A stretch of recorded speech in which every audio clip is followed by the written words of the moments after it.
Hi viewers, good wishes to all. Welcome back to our channel. Dear students, in this video lecture we are going to discuss the solutions of exercise 4b related to pair of straight lines. Especially in this video, we are going to discuss the solutions of section 3. Okay, in that first question is the most important. Find the product of lengths of perpendiculars drawn from this point 2, 1 upon these lines. So it has, of course, the given equation is 12x square plus 25x plus 12y square plus 10x plus 11y plus 2 is equal to 0. And the given lines మీదకి ఈ 2, 1 నుంచి రెండు perpendiculars draw చేశారు. అయినట్లయితే వాటి యొక్క product ఎంత అని అడుగుతున్నాను. ఈ పేర్ ఆఫ్ స్ట్రైట్ లైన్స్ నేను ఇలా తీసుకుంటాను. Okay, one is this one and another one like this. Okay, I have taken like this. Now here is one point, that is 2, 1. Where is that point? Consider here is the 2, 1 point. Okay, before that first let me write a bisector here like this. Okay, consider with this. Okay, so I have drawn a bisector like this. Okay, product of lengths of perpendiculars drawn from this point they have asked. For suppose it's not bisector, just it is a line. Okay, assume that it is a line which is passing through 2, 1. ఇప్పుడు ఈ point మీద నుంచి ఇక్కడ lines కి perpendiculars draw చేశారు. ఇది angular బైసెక్టరా అనేది మనకు అనవసరం, అది పర్పెండిక్యులర్ డ్రా చేశారు. ఇక్కడ ఒకటి same as this side also. Okay, now the question is here, product of these lengths. Now consider these lengths as generally P like that. Okay, if it is P, you consider this length as Q. P, Q, product of the lengths. ఈ product of P into Q మనం find out చేయాలి. ఓకేనా, ఈ pair of lengths ఇవి మనం ఎట్లా find out చేస్తాం అంటే మనకి ఈ లైన్ సపరేట్ తెలియాలి కదా. ఓకేనా, ఇది for example L1x plus M1y plus N1 అనుకుంటే దీన్ని మనం L2x plus M2y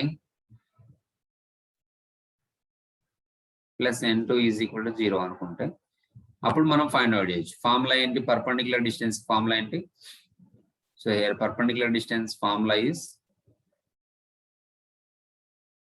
what is perpendicular distance formula straight lines లో మనం నేర్చుకున్నాం కదా, అదే ఇక్కడ కూడా అప్లై చేస్తాం.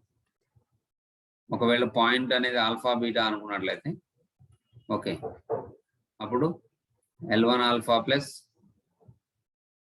M1 beta plus N1 by root of L1 square plus M1 square అని రాస్తాం కదా. ఓకేనా, అట్లా అనమాట. కాకపోతే ఇక్కడ మనం దీన్ని స్ప్లిట్ చేయాలి. ఎట్లా చేస్తాం చూడండి. ఇంత క్రితం చేసాం, ఇంత ప్రీవియస్ వీడియోలో మనం డిస్కస్ చేసాం కాబట్టి అదే విధంగా ఇక్కడ కూడా చేస్తాం. ఈ 12x square plus 25xy plus 12y square plus 10x plus 11y plus 2ని ఎలా స్ప్లిట్ చేస్తామంటే ఇక్కడ 12x square plus 25xy plus 12y square ఉంది కదా, దాన్ని ఫస్ట్ స్ప్లిట్ చేసి ఈ యొక్క 3 టర్మ్స్ ని మనం స్ప్లిట్ చేసి దాన్ని బేస్ చేసుకొని మనం రాస్తాం.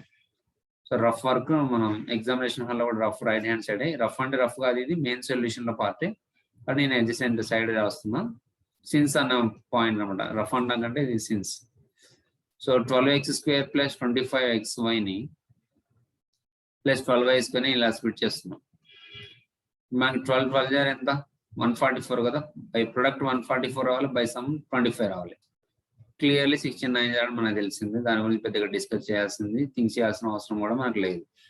16xy plus 9xy plus 12y square వచ్చేసింది. ఇప్పుడు మనం స్ప్లిటింగ్ చేసిన తర్వాత కామన్ ఫ్యాక్టర్ ఇక్కడ కామన్ టేబుల్ 12కి 16కి ఫోర్త్ టేబుల్ ఉంటుంది కాబట్టి 4x కామన్ ఇస్తే 3x, ఇక్కడ 4y ఉంటుంది అంతేనా. 4x కామన్ ఇస్తే 4 3 12x స్క్వేర్ ప్లస్ 4 4 16xy. ఇక్కడ చూస్తే 9 12 లో కామన్ టేబుల్ 3 ఉంటుంది, ఎందుకంటే 4 టేబుల్ పాసిబుల్ కాదు 9 లో, కాబట్టి 3 టేబుల్ తీసి అందులో మళ్ళీ y స్క్వేర్ ఉంది కాబట్టి y కామన్ తీయచ్చు. అప్పుడు కూడా ఇక్కడ 3y ఇంటూ 3x 3 3 జా 9xy ప్లస్ 3 4 జా 12y స్క్వేర్. సో కామన్ గా మనకి ఇక్కడ 3x ప్లస్ 4y మళ్ళీ ఎక్స్ట్రా అంటే ఇక్కడ రెండు టర్మ్స్ లో కూడా కామన్ గా ఉంది కాబట్టి తీసేసి రాయంగా మనకి అంటే కామన్ ఫ్యాక్టర్ పక్కన పెట్టి రాయంగా వచ్చిన ఫ్యాక్టర్స్ ఇవి అనమాట 4x plus 3y into 3x plus 4y. ఇప్పుడు దీన్ని ఎలా రాసుకోవాలంటే ఒకదాన్ని 3x plus 4y plus n1 అనుకోవాలి. ఎందుకని ఇది ఓన్లీ ఆరిజిన్ గుండా పాస్ అవుతుంది కాబట్టి ఇలా వచ్చింది. కానీ ఇక్కడ మనకి extra x y terms constant కూడా ఉంది కాబట్టి ఆ కాన్స్టెంట్ n1 అనుకోండి. సెకండ్ ఈక్వేషన్ ఇక్కడ 4x plus 3y plus n2 అనుకోండి. వీటి యొక్క ప్రొడక్ట్ ఇది అనమాట. ఈ సందర్భంలో n1 n2 ఫైండ్ అవుట్ చేస్తే మనకి 2 ఈక్వేషన్స్ వస్తాయి. తర్వాత మనం ఈ ఫార్ములా అప్లై చేసి చేసేస్తాం. ఓకేనా? n1 n2 ఫైండ్ అవుట్ చేయండి. మీరు కూడా ట్రై చేస్తూ ఉండండి నాతో పాటు. n1 n2 ఫైండ్ అవుట్ చేయాలంటే పెద్ద సీక్రెట్ ఏం లేదు. ఇక్కడ మన x coefficient y coefficient constant terms ని సపరేట్ చేయటమే దీంట్లో. అది ఎలా కూడా ఇందాక డిస్కస్ చేసినాం కాబట్టి ప్రీవియస్ వీడియోలో. ఇప్పుడు ఎక్స్ కోఎఫిషియంట్ ఏంటి? దీనిలో ఉన్న ఎక్స్ కోఎఫిషియంట్ అంటే దీనిలో ఉన్న ఎక్స్ టర్మ్ యొక్క కోఎఫిషియంట్, దీనిలో ఉన్న కాన్స్టెంట్.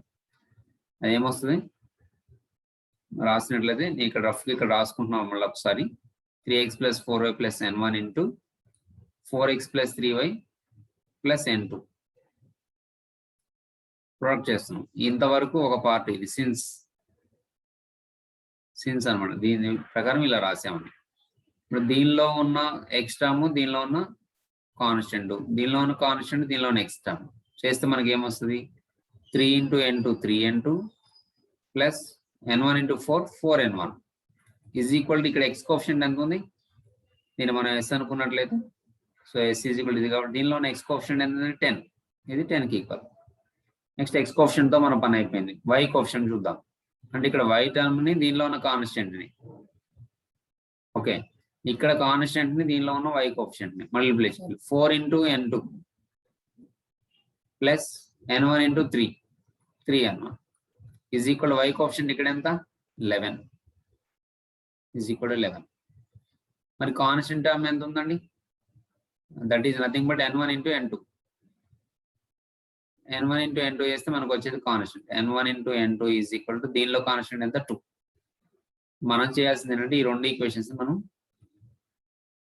సాల్వ్ చేస్తే మనకి n1 n2 వస్తుంది. ప్రాబ్లం సాల్వ్ అయిపోతుంది కదా. సో ఇక్కడ చూసినట్లయితే ఎక్కడ కూడా కోఎఫిషియంట్స్ ఈక్వల్ గా లేవు కాబట్టి మనం ఈక్వేట్ చేయాలి. So for that first equation 4 తో మల్టిప్లై చేస్తే మనకి 4 3 జా 12n2 ప్లస్ 4 4 జా 16n1 4 10 జా 40. ఓకే మరి సెకండ్ ఈక్వేషన్ దేంతో మల్టిప్లై చేయాలి 3 తో మల్టిప్లై చేయాలి. మనం n2 ఎగరేయాలనుకుంటున్నాం కదా. సో 3 తో మల్టిప్లై చేస్తే 3 4 జా 12n2 3 3 జా 9n1 3 11 జా 33.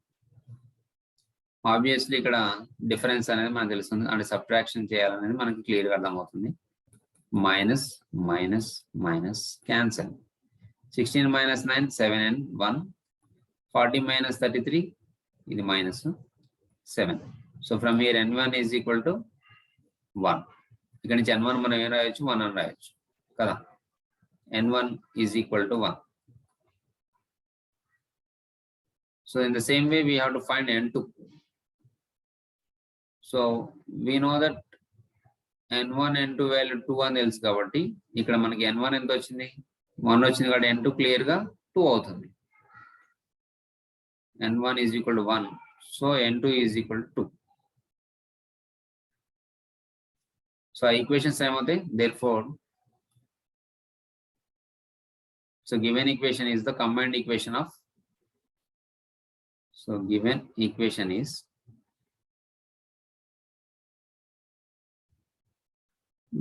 equation is the combined equations of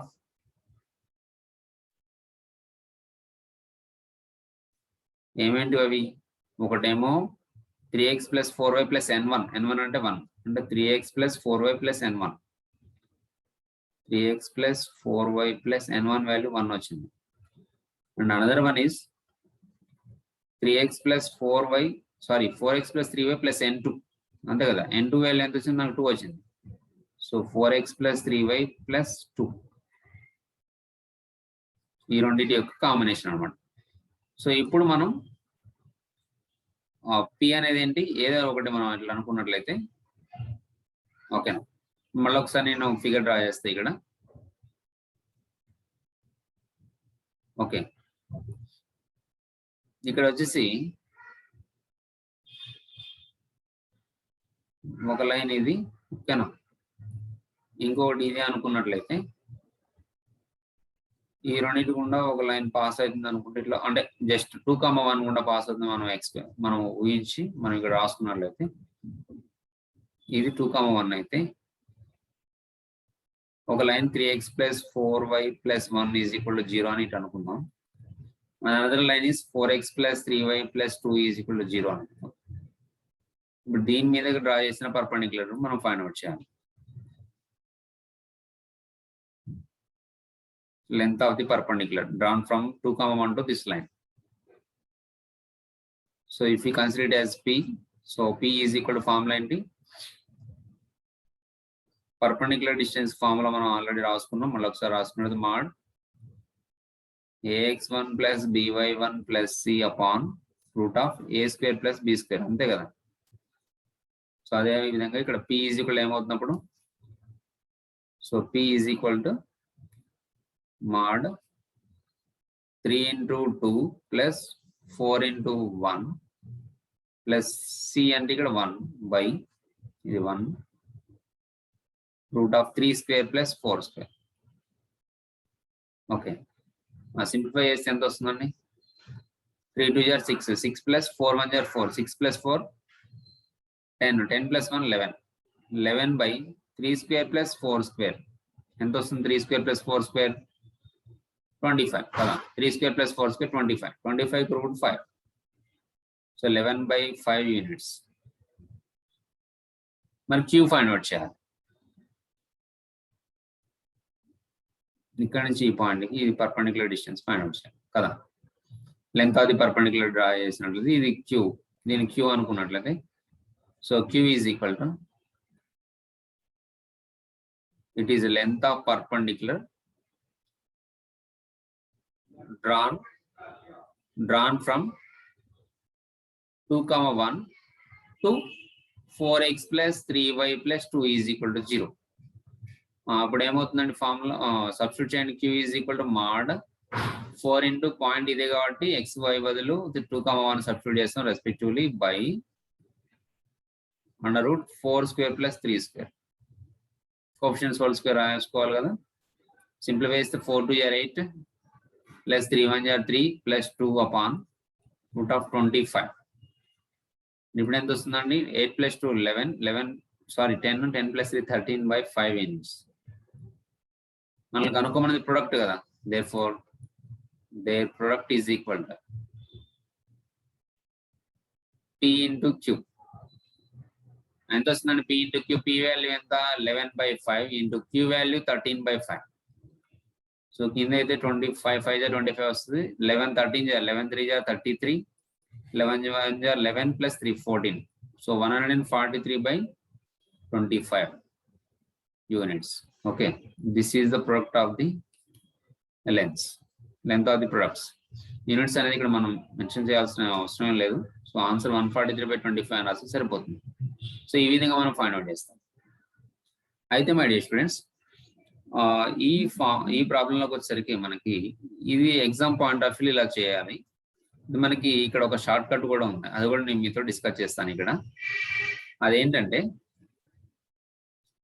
మనకి ఫార్ములా ఇక్కడ ఒకటి ఉంది. షార్ట్ కట్ ఏంటంటే దీనికి ఆల్రెడీ ఇక్కడ మనం దీన్ని ఏం చేస్తామంటే compare with general equation. What is the given equation actually, దీని యొక్క సొల్యూషన్ ఇట్లా కూడా చేయొచ్చు. గివెన్ ఈక్వేషన్ ఏంటి యాక్చువల్గా, 12x² + 25xy + 12y², okay, plus 10x + 11y + 2 = 0. దీనిలో ఉన్న ఏబిసి వాల్యూ, హెచ్ వాల్యూ రాసేయండి. ఏ వాల్యూ ఎంత 2, B value 12, C value 2, H value వచ్చేసరికి 25/2 కదా. And what is the point you consider as alpha beta, okay, that is 2,1. ఇది మనకి ఇక్కడ డైరెక్ట్గా ఒక హింట్ ఉంది. అదేంటంటే అయితే ఈ ఫార్ములా వచ్చేసరికి ఓన్లీ దీనికే రాస్తాం అనమాట. ఇటువంటి ఈక్వేషన్స్ రాదు. మీరు ఒకవేళ షార్ట్ కట్ ఉందని మీరు అనుకున్నట్లయితే this is the formula for mod. ఆ ఫార్ములా ఏంటంటే mod A alpha square plus 2h alpha beta plus b beta square upon root of a minus b whole square plus 4h square అంటే 2h whole square. మీకు ఈ formula దేనికోసమో తెలియడం కోసం ఇక్కడ రాస్తుంది. అంటే మనకు సేమ్ ఆన్సర్ వస్తే ఇది అప్లై అయ్యేది, కానీ ఇది కాదు. కానీ ఏ అంటే ఎంత 2, ఆల్ఫా స్క్వేర్ అంటే 4 ప్లస్ 2h వాల్యూ ఎంత 25, ఆల్ఫా ఇంటూ బీటా అంటే 2 ప్లస్ b అంటే ఎంత, దీని కూడా అప్లై అవుతుంది లేదు చూద్దాం మనం. b వాల్యూ ఎంత 12, బీటా స్క్వేర్ అంటే 1 square by a minus b whole square అంటే 2 మైనస్ 12 ఎంత -10 హోల్ స్క్వేర్ ప్లస్ 2h ఎంత 25 స్క్వేర్ అంటే 625 అండర్ రూట్. సో దీన్ని బట్టి మనకి ఏమర్థమైంది, ఈ ఫార్ములా దీనికి సంబంధించింది కాదు. 8 25 2 100 ప్లస్ 12 బై 100 ప్లస్ 25 625.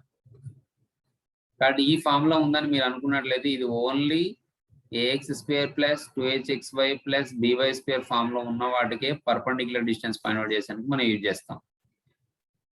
120/725 వచ్చింది, మరి సేమ్ వచ్చిందా మనకి రాలే కదా. So this formula is applicable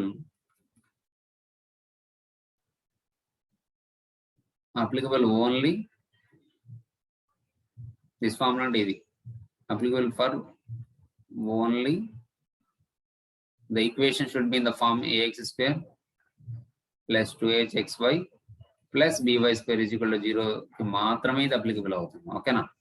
so ఇలా మనకి జనరల్ ఈక్వేషన్ ఇచ్చినట్లయితే మనం ఈ ప్రాసెస్ లో ఫాలో అవ్వాల్సింది. ఓకేనా.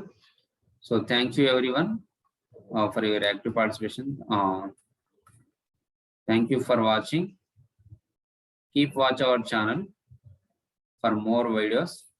Subscribe our channel. Thank you, and if possible share with your friends. Thank you everyone. Bye bye. We will meet in the next session with another problem. See you.